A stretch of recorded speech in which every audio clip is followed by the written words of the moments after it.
যোধপুরের ডামুড্ডার ধানুকাঠি ইউনিয়নে ফসলি জমি আজ চরম হুমকির মুখে।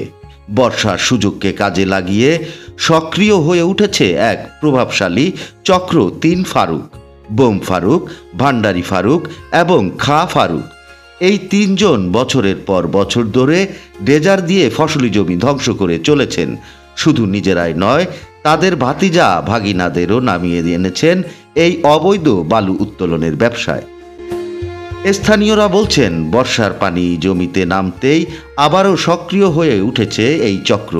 ভেকু দিয়ে জমি খুঁড়ে বানানো হয় মাছের ঘের, আর তারপর চলে ড্রেজারে বালু উত্তোলন।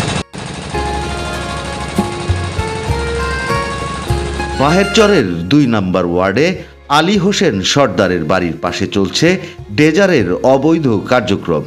শ্রমিকরা জানান, ভান্ডারি ফারুক ও খা ফারুকের এই ড্রেজার চলছে একযোগে ৩ জায়গায়: বাহেরচর, এতিমখানার পাশে ও মডের হাট। ইউনিয়ন পরিষদের চেয়ারম্যান গোলাম মওলা রতন বলেন, গোপনে কাজ চালায় এই চক্র। কৃষি জমি নষ্ট হচ্ছে প্রতিনিয়ত, বাইরের জেলাও জড়িত এতে। প্রশাসনের সহায়তা ছাড়া এটি রোধ করা কঠিন। এদিকে ডামুড্ডা উপজেলা এসিলেন্ট মোহাম্মদ আব্দুল মালেক জানিয়েছেন, বিষয়টি তারা নোট করেছেন, দেখা হবে। তবে প্রশ্ন থেকে যায়, কবে? জেলায় এখন কৃষি জমির ৪ ভাগের ৩ ভাগই রূপ নিয়েছে মাছের ঘেরে, আর এই ধ্বংসযজ্ঞ চলছে বর্ষাতেও।